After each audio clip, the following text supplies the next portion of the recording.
A blinding flash tears across the sky as the supernova's light reaches Earth, carrying a signal no human instrument should detect. The lab trembles, screens flicker with garbled symbols, and Dr. Elara Voss grips her console, heart hammering. It's not random, she whispers, fingers flying over the keys. There's a pattern. The data coalesces into 3 words that freeze her blood. The universe is a lie. Then darkness swallows the lab whole, the last glimmer of the dying star reflected in her widening eyes as silence crashes down. Somewhere beyond the void, something watches, and now it knows we're listening. As the emergency lights flicker back to life in the lab, Dr. Elara Voss and her team move with urgent precision. The air hums with tension as monitors reboot, their screens casting ghostly blue shadows across the room. A junior analyst pulls up fragmented data streams, fingers shaking. "We're recovering something," she breathes, "the supernova's light. It wasn't just energy, there's structure here." The scattered symbols resolve into a looping sequence, pulsing like a heartbeat across the main display. Dr. Voss leans in, her reflection fractured across the glass. "Coordinates," she murmurs, tracing the pattern with one finger, "but not to any star system we know." The team clusters around as the computer pinpoints the location. A faint blip hovering near Pluto's orbit. "That's impossible," the astrophysicist mutters. Nothing human is out there. Then the scans sharpen, revealing angular shadows against the cosmic backdrop. A derelict structure, its hull pitted by micrometeorites, drifting in the silence. The room goes still. "It's not one of ours," the analyst whispers. Dr. Voss exhales sharply. "Because it's not human at all." The data surges again, overlaying the coordinates with a repeating burst of symbols, identical to the supernova's final transmission. Her colleague, Dr. Wren, stiffens. "This isn't just a star's death," he says, voice low. "It's a message, and that thing out there, it's the mailbox." The team erupts into motion. Flight trajectories scroll across screens as engineers calculate a slingshot path to intercept the probe before its orbit decays. "We'll need the Aurora," Dr. Voss says, already grabbing her jacket. The survey ship's crew is alerted, its engines roaring to life in the hangar below. But as the mission parameters lock in, a warning flashes red. The probe's trajectory is unstable. "It's tumbling," the navigator reports. "One wrong move and we could shatter it, or get shredded ourselves." Dr. Voss meets her team's anxious stares. "Then we don't make wrong moves." The Aurora's thrusters ignite, catapulting toward the edge of the solar system. Behind them, Earth shrinks to a pale dot, its people unaware that their understanding of the universe is already cracking apart. And ahead, floating in the abyss, the alien probe waits, its secrets pulsing in time with the echoes of a dying star. As the Aurora closes in on the derelict probe, its jagged silhouette fills the viewport like a forgotten tomb. The ship's thrusters fire in precise bursts, aligning docking clamps with the alien structure's battered airlock. A tense silence blankets the crew as magnetic seals hiss into place. Pressure equalized, the engineer reports, hands hovering over the controls, but we're reading no power signatures inside. "Whatever's in there, it's been dead a long time." Dr. Voss adjusts her helmet, her breath fogging the visor for a moment. "Then let's find out what killed it." The airlock groans open, revealing a corridor choked with frost. Their helmet lights carve through the darkness, illuminating walls covered in intricate symbols carved by hands no human had ever seen. The linguist, Dr. Chen, reaches out, tracing a spiral pattern with trembling fingers. "This isn't just writing," she murmurs. "It's layered, like a language built for three-dimensional thought." The crew moves deeper, boots crunching on ice-encrusted metal. Then the light catches something slumped against the far wall, a figure, its desiccated limbs curled protectively around a shimmering crystal device. The team freezes. It's intact, Dr. Voss whispers, crouching beside the corpse.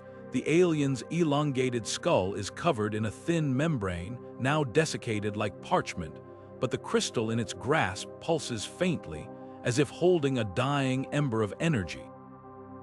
Dr. Chen kneels beside her, gloves brushing the device. The moment her fingers make contact, the crystal flares to life, projecting a holographic starscape above them. "It's a map," she gasps, but to where, the image shifts, zooming into a cluster of stars. One's the navigator, Lt. Garza, recognizes instantly. "That's the Cygnus void," she says, voice tight. There's nothing there, just empty space, but as the hologram stabilizes, one star begins pulsing rhythmically, a twin to the supernova's encrypted signal. Dr. Voss's breath catches, not empty, hidden. Before she can reach for the crystal, a deep thrum vibrates through the probe's hull. The lights flicker on, casting the corridor in an eerie violet glow. Systems reactivating, the engineer shouts as the airlock slams shut behind them.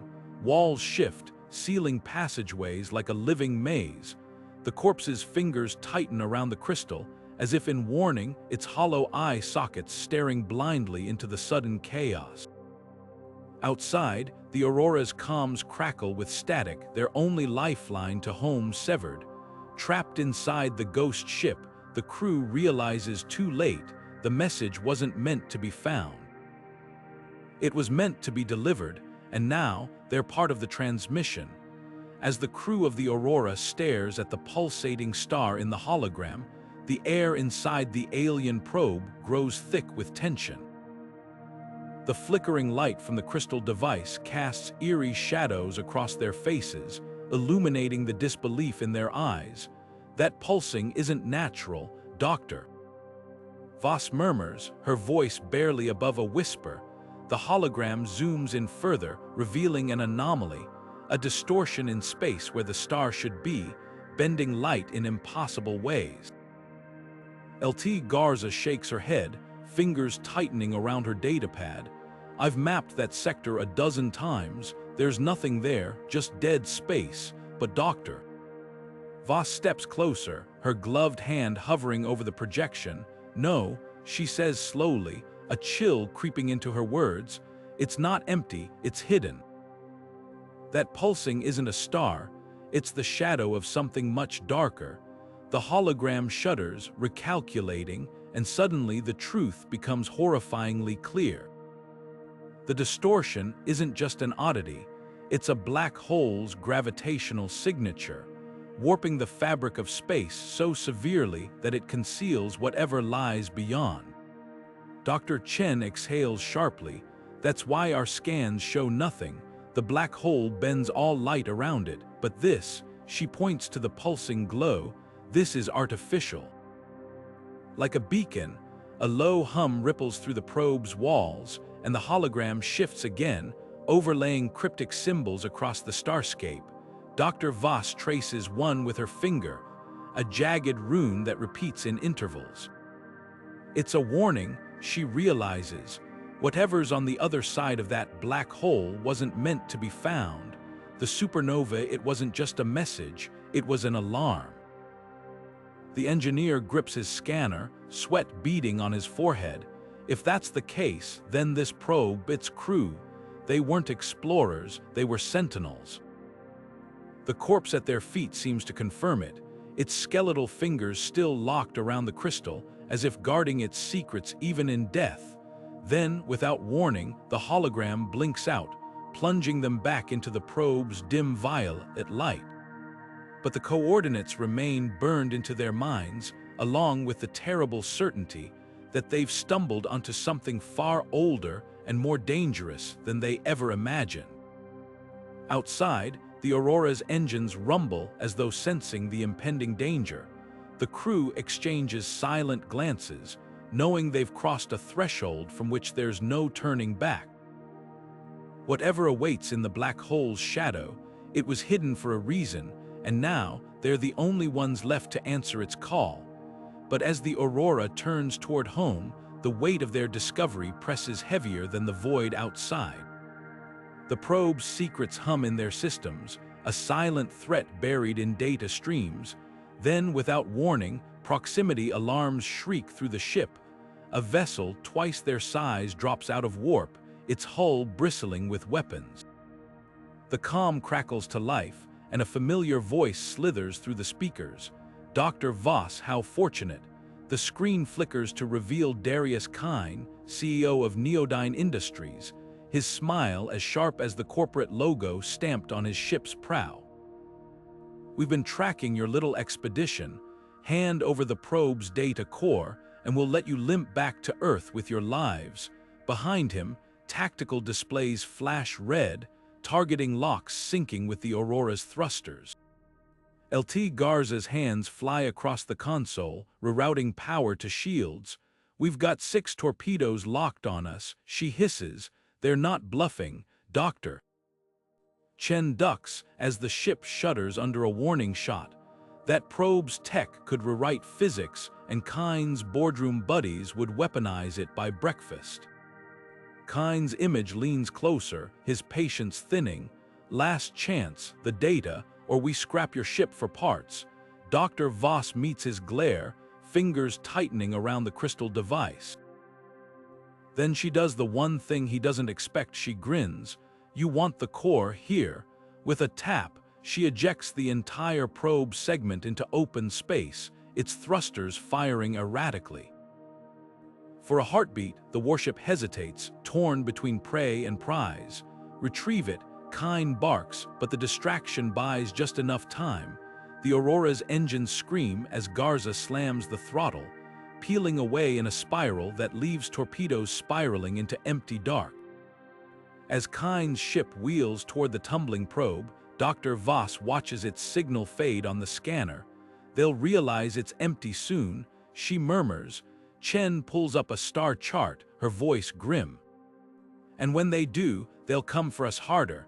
We just turned a corporate bully into a bloodhound." The crew braces as the ship lurches into warp, the coordinates to the black hole glowing ominously on the screen. They've escaped the trap, but the real chase has only begun.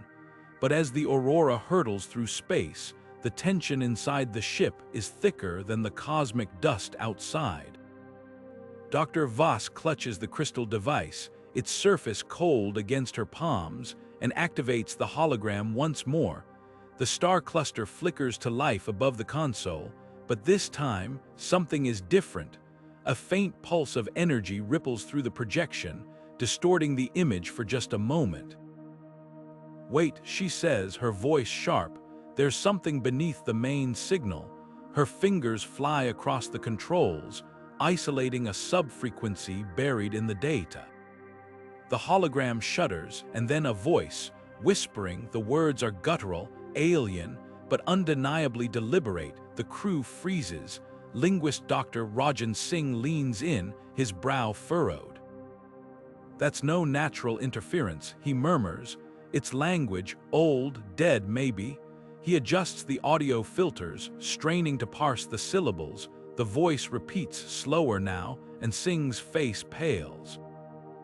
"It's a warning. The supernova wasn't an accident, it was triggered to break a seal." A heavy silence settles over the bridge. Chen breaks it first. "A seal on what?" Before anyone can speculate, the ship's artificial intelligence chimes in, its tone eerily calm. Voiceprint analysis complete. Origin identified, Earth. Temporal signature matches the late Cretaceous period, approximately 65 million years ago. The crew exchanges stunned glances. "That's impossible," Garza mutters. "Nothing human could have." Dr. Voss cuts her off, pulling up geological records on the main screen. "The Chicxulub impact," she says, her voice tight. "The asteroid that wiped out the dinosaurs. But what if it wasn't just an extinction event?" Her fingers trace the data stream from the hologram. overlaying it with deep core scans of the crater. The patterns align perfectly. It was a quarantine.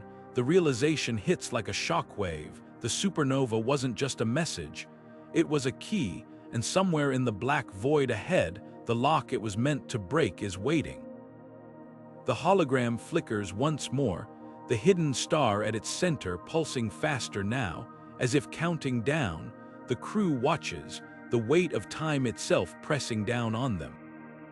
Whatever was sealed away 65 million years ago, whatever demanded an asteroid as a prison, is now closer to freedom than ever, and the Aurora is flying straight toward it. As the pieces of this cosmic puzzle snap into place, the Aurora's crew finds themselves staring at an impossible truth etched in the echoes of Earth's darkest hour.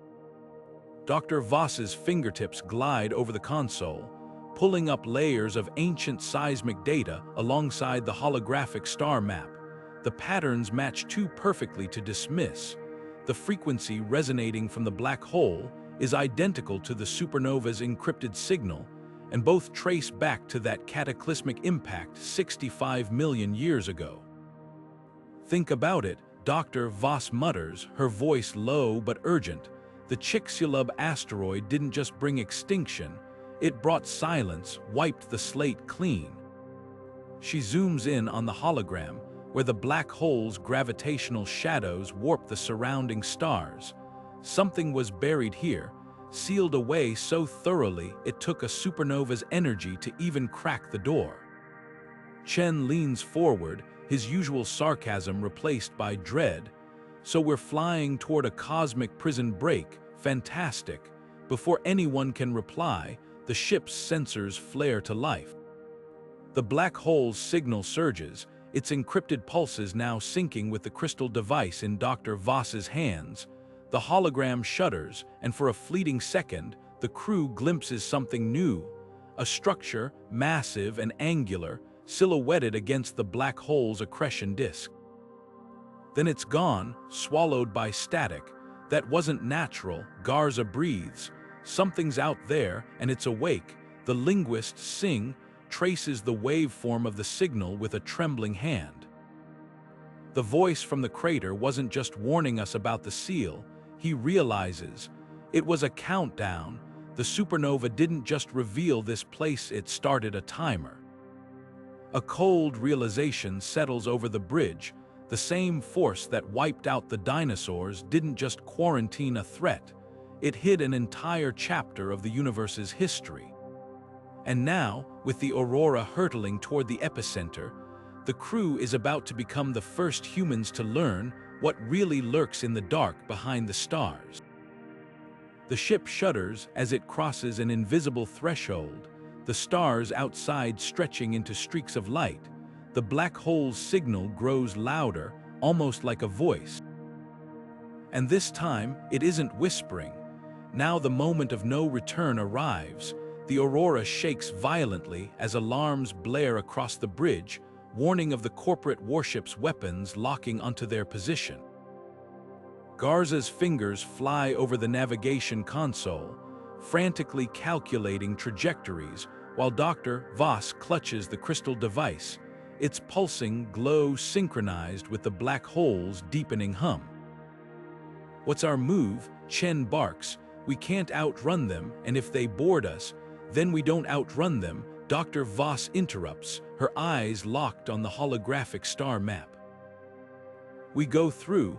A stunned silence follows. Garza exhales sharply.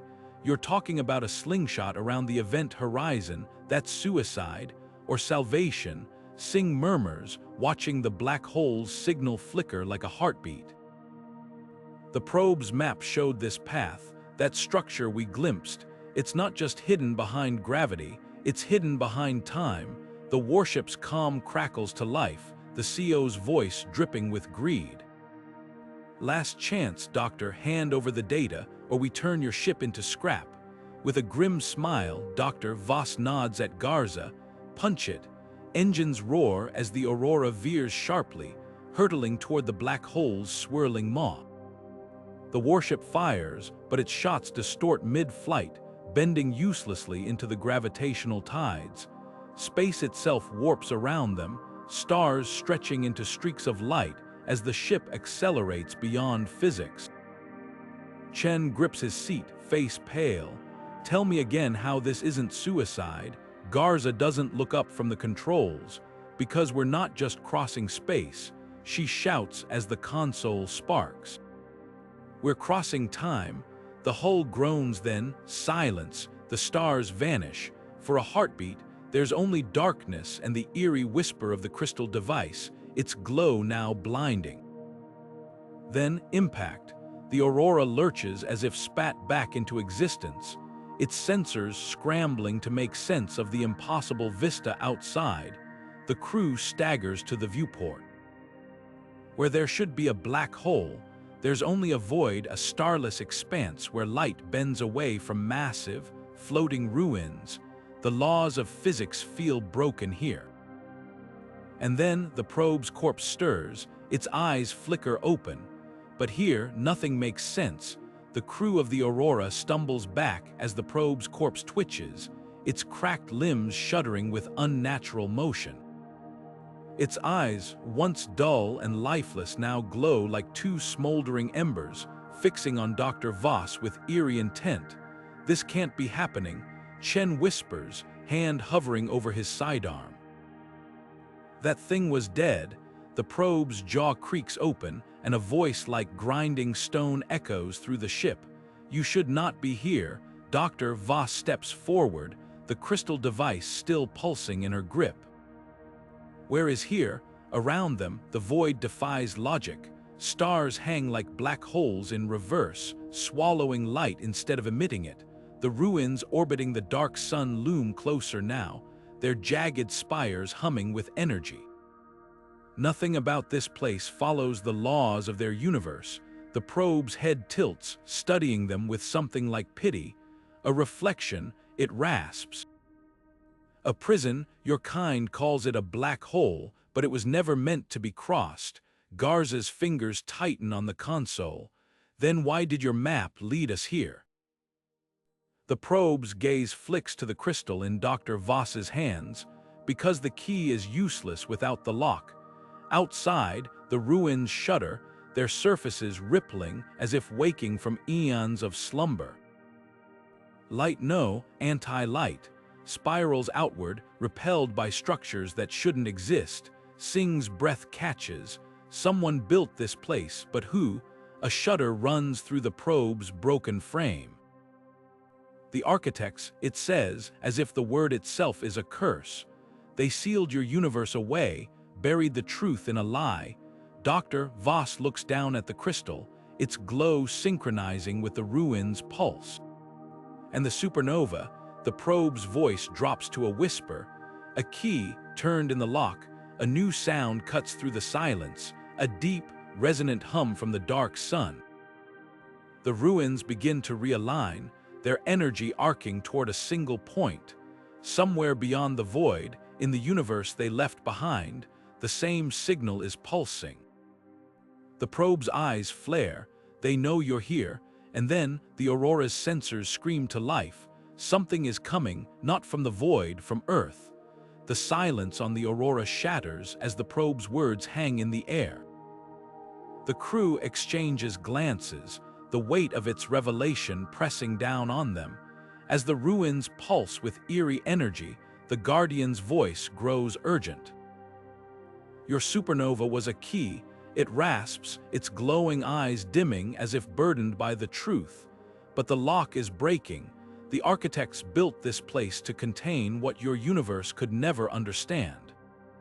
Dr. Voss tightens her grip on the crystal device, its light throbbing in sync with the distant ruins. "Contain what?" she demands. The Guardian's fractured body trembles, struggling to form the next words. "Chaos, a force that rewrites reality itself. Your scientists call it dark energy, but it is far worse. It is alive." A chill runs through the crew. Garza's hands fly across the console, pulling up scans of the dark sun. "That's impossible. Energy can't have consciousness." The Guardian's laugh is a dry, broken sound. "And yet, Here you stand in a universe where stars repel light. Do not speak to me of impossible. Outside, the ruins shudder, jagged spires twist like living things, their surfaces cracking open to reveal veins of anti-light. The energy arcs outward, not dissipating but seeking, as if drawn to something beyond the void. Sing's voice is barely a whisper, it's reaching for Earth. Dr. Voss spins toward the viewscreen. The ripples aren't random, they're aligning, forming a bridge between dimensions. The supernova didn't just reveal this place, she realizes. It weakened the barrier, and now, the seal is failing, the guardian finishes. When it breaks, your universe will be unmade, not destroyed, rewritten. The architects saw it happen before entire civilizations erased, their history folded into something else. Chen's hand hasn't left his sidearm. Then why send a map?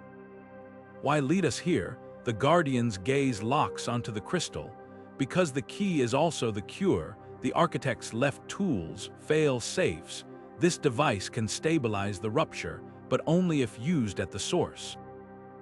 A new alert blares through the ship. The dark sun's core is destabilizing, its gravitational waves spiking. The Aurora's hull groans under the strain. Dr. Voss turns the crystal in her hands, and if we fail, the Guardian's final words are a warning and a plea. Then the hidden war begins again, and this time there will be no architects left to stop it. Beyond the viewscreen, the energy surge takes shape, a vast, twisting tendril spiraling toward the rift, toward home. The tension aboard the Aurora snaps like a live wire as the warship materializes from the void. Its once polished hull is now a nightmare of shifting shadows, tendrils of anti-light snaking across the surface like veins. The crew barely has time to react before the CO's voice crackles over the comms, warped and layered with something inhuman. We've seen the truth, the transmission hisses, each word laced with static and something worse, a guttural resonance that shouldn't exist in human speech. And we'll sell it to the highest bidder. Dr. Voss slams her palm against the console. They've been infected, she shouts. That energy, it rewrote them. On the viewscreen, the warship's cannons glow a sickly violet, but before they can fire, the first cracks appear. The CO's triumphant sneer distorts as his ship's hull buckles inward, metal screaming like a living thing. Shadowy filaments erupt from the fractures, consuming the warship segment by segment. Garza's fingers fly across the controls. The dark universe's physics are overriding theirs, like it's erasing them from reality. A shockwave ripples out as the warship's core implodes, but the explosion bends wrong, folding inward instead of outward. The distortion spreads, space itself unraveling in its wake.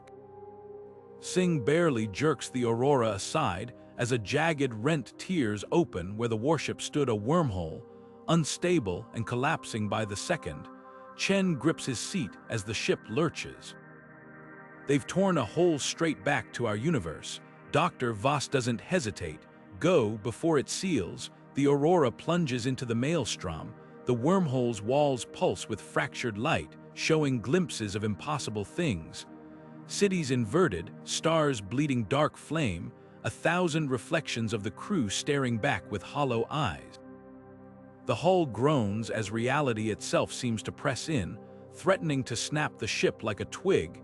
Then, just as suddenly, they're through. The Aurora spills back into familiar space, but the crew has no time to breathe. Behind them, the wormhole snaps shut with a final, thunderous crack, but not before a single tendril of anti-light whips out, lashing against their shields.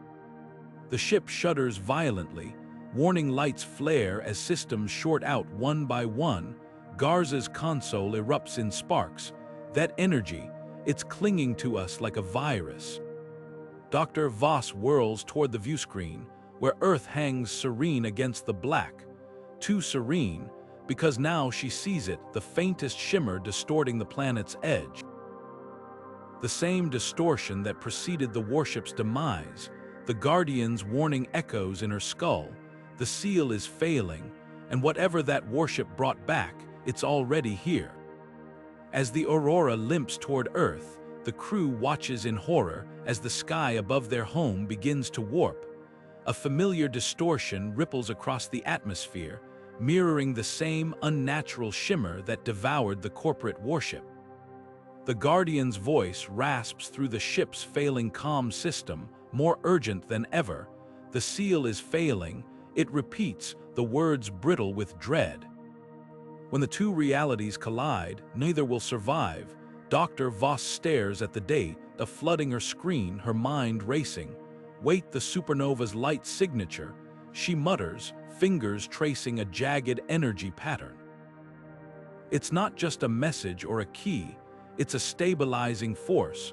Garza leans over her shoulder, his face lit by the erratic glow of the console. You're saying that explosion was meant to repair the rift? Not just repair, contain, Dr. Voss replies, but the signal's degraded. We'd need to recreate the exact frequency, and we'd need to do it before the distortions reach critical mass. A new alert blares. Singh points to the viewscreen, where the shimmer over Earth pulses faster, like a dying star's final throes. We're out of time. That's not just a warning, it's a countdown. Chen checks the Aurora's battered systems. Even if we had a star to detonate, our engines are shot. We'd never reach the rift in time. A grim silence falls, broken only by the ship's shuddering groans. Then Dr. Voss's eyes lock onto the reactor readout. We don't need a star, she says slowly. We are the spark. The crew turns to her, realization dawning. Garza shakes his head.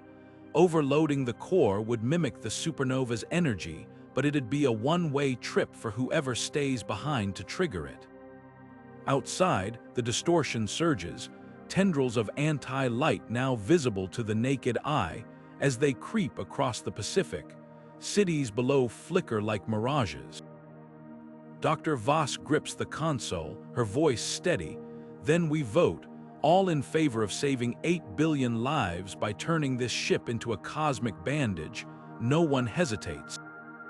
Hands rise. As the crew scrambles to reroute power, the Guardian's final transmission crackles through. The universe was never meant to know itself, it whispers. But you are the exception. The Aurora swings toward the epicenter of the distortion, its hull humming with borrowed time. Dr. Voss inputs the last command, her screen flashing a question she already answered. Confirm manual override. Behind them, Earth holds its breath. Ahead, the rift yawns wide, and the countdown hits 0. As the Aurora hurtles toward the heart of the rift, alarms wail like distant sirens of a doomed world. The crew moves in sync, their hands flying across terminals to reroute power, their faces lit by the eerie glow of the reactor's critical warnings.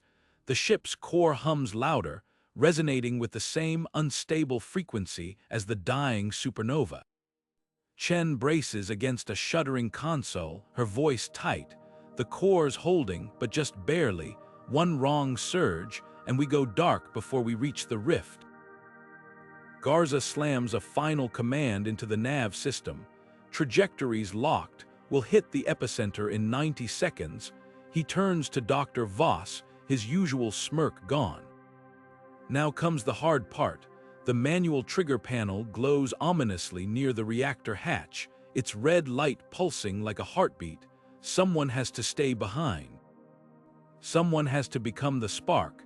The silence fractures when Singh steps forward, her flight suit still streaked with soot from the engine fires. I'll do it. The words are calm, unshaken.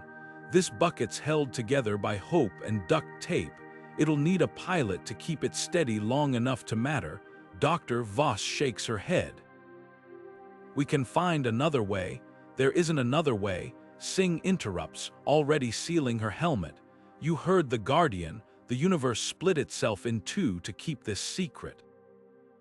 If we don't seal the rift now, there won't be an Earth left to save. The crew exchanges glances, a silent understanding passing between them. Garza grips Singh's shoulder, his voice roughened by smoke and strain. "Make it count," Singh nods, then turns to the hatch. "Tell them we weren't alone," she says softly. "Tell them we chose this." The others retreat to the escape pods as Singh seals herself in, her hands steady on the override controls. Outside, the rift yawns wider, its edges fraying like torn fabric. The Aurora trembles, its hull groaning under the strain of the artificial supernova building in its belly. With a deep breath, Singh triggers the sequence. The reactors hum crescendos into a roar, light bleeding through every seam of the ship. For a heartbeat, the Aurora gleams like a newborn star, then detonates in a burst of pure, corrective energy. The shockwave ripples outward, crashing into the distortion. Where the two forces meet, the writhing anti-light folds in on itself, suturing the tear between realities. Far below, Earth's flickering cities stabilize, the eerie shimmer dissolving into clear sky. Inside the escape pod, Dr. Voss watches the Aurora's sacrifice through tear-blurred eyes. The ship is gone, Singh is gone, but the rift is sealed for now. Back on Earth, the air feels different, lighter, as if the world itself exhaled in relief. The unnatural shimmer that haunted the skies is gone, replaced by the familiar blanket of stars. But the victory is hollow. Dr. Voss stands alone in the remains of her lab, surrounded by flickering screens and scattered notes. The silence presses in, heavier than the weight of what they've lost. Then a blip, a single line of data pulses on her terminal, overlooked in the chaos. She leans in, her fingers trembling as she pulls up the file. It's a star chart, but not like any she's seen before. Hundreds of points glow across the map, each labeled with coordinates and a string of symbols. At first glance, they seem random until she recognizes the pattern. Black holes, every one of them. Garza limps into the room, his arm bandaged from the escape pod's rough landing. "You look like you've seen a ghost," he mutters. Dr. Voss doesn't look up. "Worse," she says. "We didn't fix anything, we just delayed it." She taps the screen, zooming in on one of the markers. "These aren't natural formations, they're locks, and the supernova." She exhales sharply. It was a key, one of many. Chen joins them, her face pale under the lab's harsh lights. "You're saying someone built these to keep something out, or in," Garza adds darkly. Before anyone can reply, the terminal beeps again, a new alert, an anomaly near the moon. Dr. Voss pulls up the feed from the lunar observatory, and the room goes still. There, just beyond the moon's shadow, something flickers, not a star, not debris, a shape, vast and jagged, like the edge of a blade pressed against the fabric of space. Watching, waiting, Singh's last words echo in Dr. Voss's mind. "Tell them we weren't alone." She reaches for the comm, then stops. Who would she even call? The governments, the corporations, the same people who nearly tore the universe apart for profit. Garza grips her shoulder, his voice low. "We need to move now." But Dr. Voss doesn't flinch. Her eyes stay locked on the screen, on that impossible shadow. "No," she whispers, "we need to understand, because if we just reset the timer, someone's going to come collecting." Above them, unnoticed, the flicker pulses once more. A signal or a countdown, but the world has other plans. 3 days later, a knock comes at Dr. Voss's makeshift lab door, not the hurried rap of military personnel or the aggressive pounding of corporate security. This is precise, 4 measured strikes, as if someone counted the seconds between them. She exchanges a glance with Garza, whose hand drifts toward the sidearm he shouldn't have. Chen freezes mid-keystroke, the air suddenly thick with tension. The knock comes again. Same rhythm. Dr. Voss opens the door to find three figures in unmarked black coats. No insignias, no visible weapons. The woman at the front removes her sunglasses, revealing eyes that seem too sharp, too aware. "Doctor," she says, voice like polished steel. "We've been waiting for you." Garza steps forward, blocking the doorway. "Who the hell are you?" The woman doesn't blink, the oldest question humanity ever asked. She reaches into her coat, and Garza tenses, but she only produces a slim dossier stamped with two words, Project Exodus. "We've watched the dark universe longer than your civilizations have kept written records," she continues. "Buried its existence in myth, manipulated wars to keep certain technologies from being developed too soon, all for this moment." Dr. Voss takes the file, her fingers tracing the emblem, a spiral galaxy bisected by a single black line. "The supernova, a test," the woman confirms. "One many species fail. They try to weaponize the rift to conquer the dark, but you," for the first time, something like approval flickers across her face. "You sealed it, proved humanity might actually be worth saving." Behind her, one of the watchers taps a wrist display. Chen gasps as their screens flare to life, a live feed from the lunar observatory. The jagged shape near the moon is gone. In its place, the ruins from the dark universe float in perfect alignment, their edges now forming a vast, intricate symbol. "Too late for congratulations," the watcher murmurs. "They've seen your work and they're rewriting the rules." Dr. Voss opens the dossier. The first page shows a star map nearly identical to hers.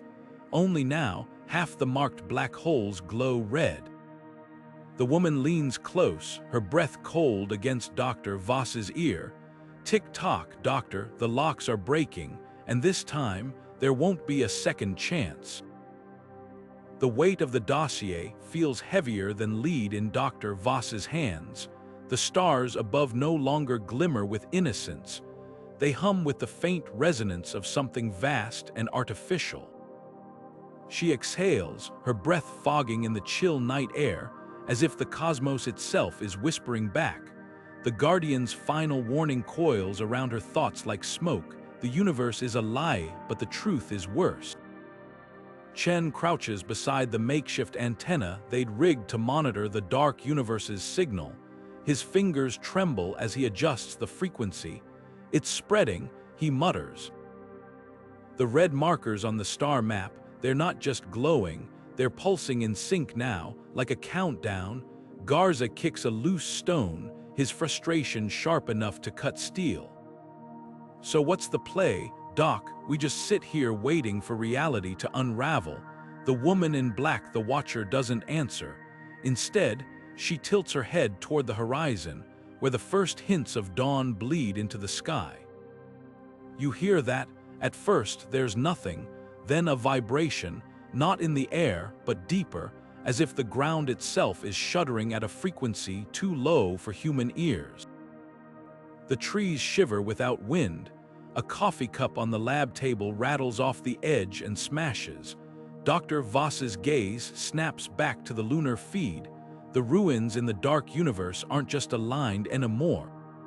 They're moving, their jagged edges peeling apart like petals, revealing a core of seething black energy. The watcher's hand grips her shoulder. It's starting. The locks were never meant to hold forever, only to buy time.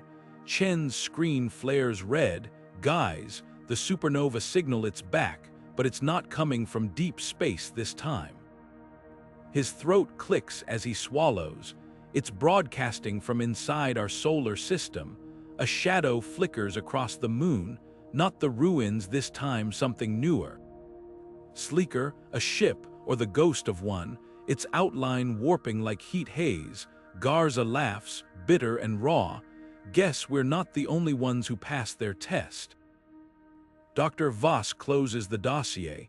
The final page, previously blank, now glows with coordinates and a single line of text: "Find the architect before they find you." Above them, the stars blink, one by one, as if something is waking up, and far beyond the ragged edge of human sight, another supernova pulses, a silent flare in the dark.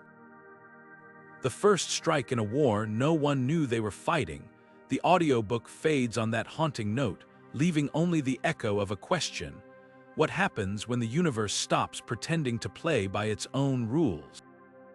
If you enjoyed this journey through cosmic secrets and hidden wars, don't forget to subscribe and hit the notification bell.